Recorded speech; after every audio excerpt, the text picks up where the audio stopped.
All right, everyone. Today we're going to be learning about weather forms. I need your lab notebooks out because we're going to be forming hypotheses, and I need you to write down any vocabulary words that you do not recognize.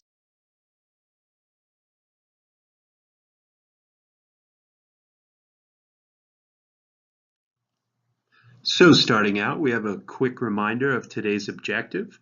Students will be able to identify different weather phenomena, their major components, and their causes. As we go through this slideshow, I'm going to need you to take your best guess at the weather phenomenon that you're looking at, what its major components are, what caused that weather, and what happens when that weather happens to strike to that area. We're going to start out. The next slide is a weather phenomenon. I want you to try to see if you can tell what it is.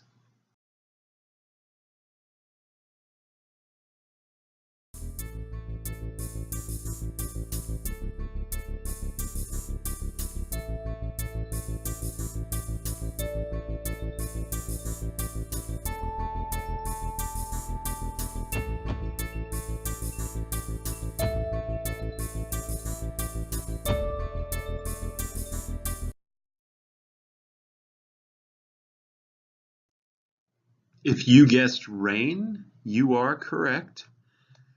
If not, hopefully you were able to notice a lot of details in that picture, such as the clouds, how the clouds were blocking the sun. So rain falls from clouds in the form of droplets. It must be above freezing to rain, which makes it generally a warm weather event. It's an important part of the water cycle for a habitat, and it also plays an important part of local ecosystems, providing the water for the plants and animals in that area. So next up, we have another slide. Hopefully you'll be able to identify it, and if not, I need you to write down as many characteristics as you can tell.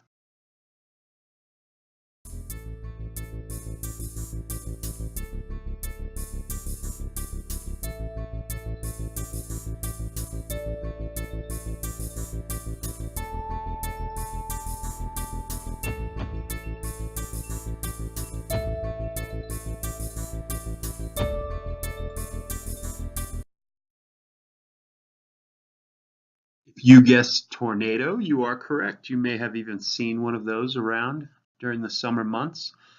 They're generally a warmer weather storm.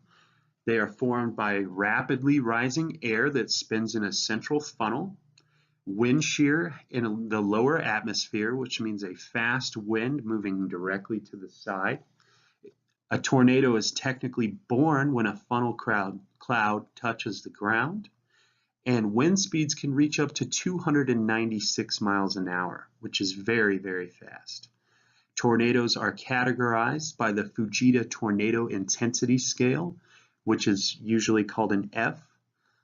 So you may hear of a tornado referred to as an F1 or an F2 that refers to how fast the wind blows.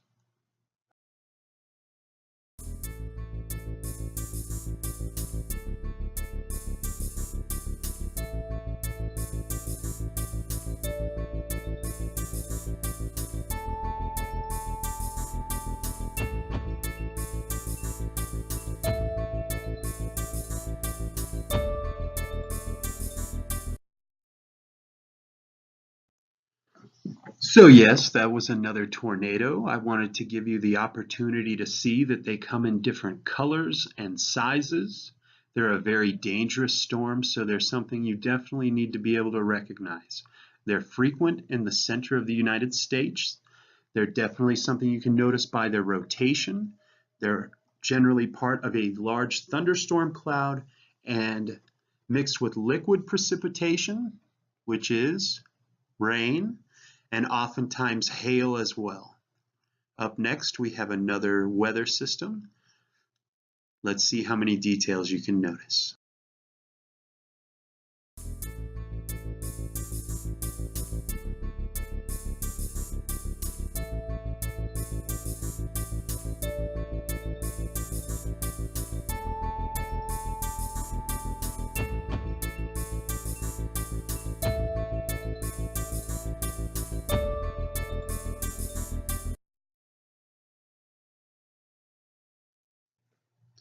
If you guessed a hurricane, you are correct. You may have seen one on the news. These are giant storms that we almost only can take a picture of from space because they're so large. Hurricanes are an intense tropical storm that feature powerful winds, heavy rain, lightning. They form over the tropics in warm water, which is how they get their energy. A hurricane must have winds of at least 74 miles an hour, which is still pretty fast. And the record for a hurricane is held by Hurricane Camille, which had winds of 190 miles an hour. Hurricanes can also be known by other names, such as cyclone or typhoon, and that name lets you know where they formed on planet Earth.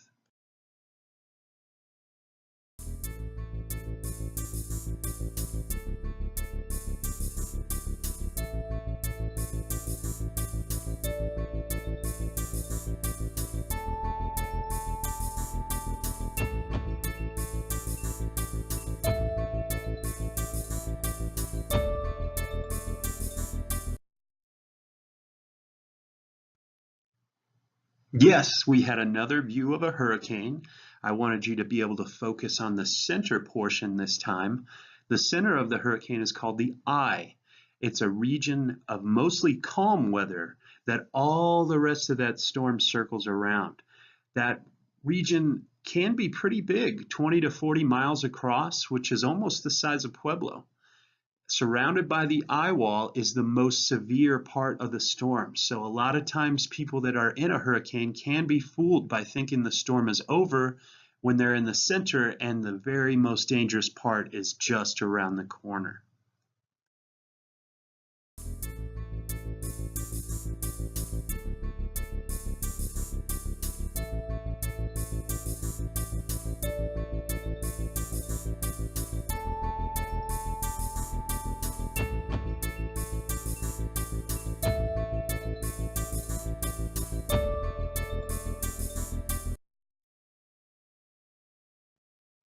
I tried to trick you there. That is not a tornado, that is a dust devil. It looks similar. It is upward motion of wind that starts to rotate in a circle. Oftentimes it is not followed with thunderclouds or hail or rain. It is not a tornado. It is generally harmless, but not always. Rarely do they grow large enough to harm people, property, or animals, but sometimes they do. So they're still important to be able to recognize and stay safely away from.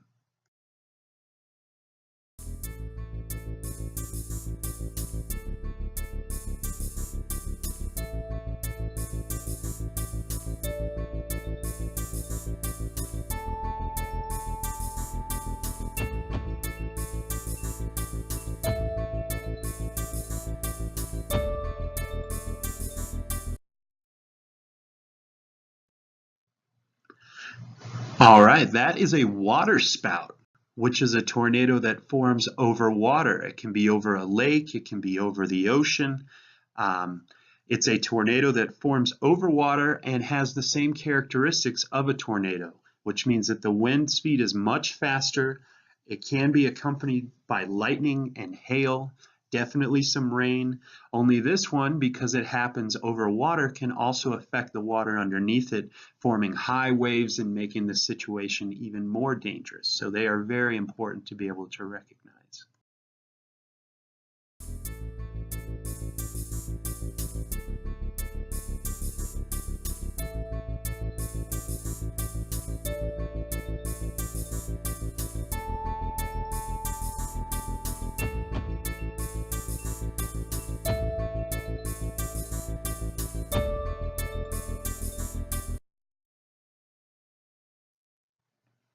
That one was obviously lightning, which is something we've definitely all seen before. That picture was more about how many details can you notice. Did you notice how many electrical arcs are going through the sky and how much the electricity illuminates the dark night? Lightning is an electrical burst that happens all at once, very fast, in 1 to 2 microseconds, which is faster than you can count to a second. A lightning bolt can have up to 1 billion joules of energy, which, to give you some idea, is the same as keeping the 60-watt light bulb in your refrigerator on for 6 months while you have the door open. Lightning is caused by electrical charge in the atmosphere and doesn't always have to happen from a cloud to the ground. It can happen from a cloud to a cloud, and it can happen inside of clouds as well.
We definitely all recognize that one from the winter.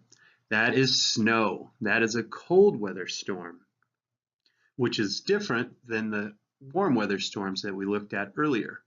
Snow is formed by water vapor that freezes to dust particles high up in the cloud. As the ice crystals form, they stick together, and once they get heavy enough, they start to fall. Snow like this tends to look white before it gets all dirty because it reflects all colors of the spectrum, which makes it look white.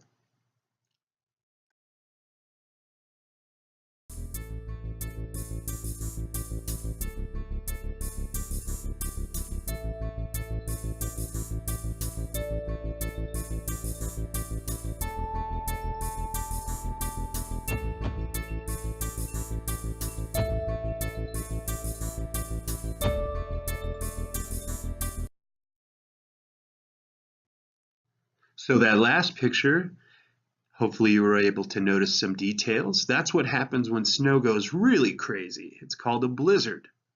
A blizzard is a severe snowstorm with winds in excess of 35 miles an hour, not quite as fast as a tornado, but these winds are carrying things and whiting out all of the light. A blizzard lasts more than 3 hours. It can be even caused after the snowfall by high winds.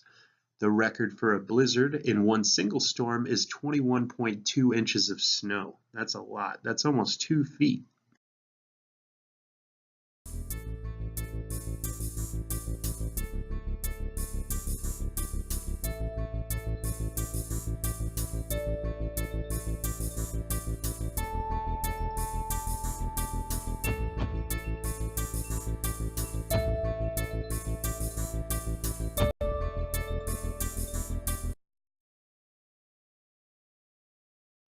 I'd be very surprised if you were able to identify that last one. That is a solar halo and not something that we see a whole lot of around here. That can happen when ice is really high up in the atmosphere and the sun is lower on the horizon. As the light goes through the Earth's atmosphere, the ice crystals reflect and refract the sun and give it a halo.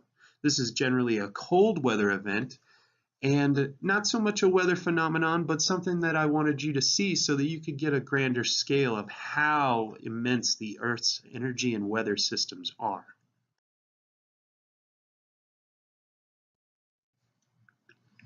All right, I hope most of you got a lot of right answers. I hope you enjoyed that. As always, when we're talking about our intellectual inheritance in science, you need to provide references of where you got your information and make sure you give the credit to the people that did the hard work to find out that information in the first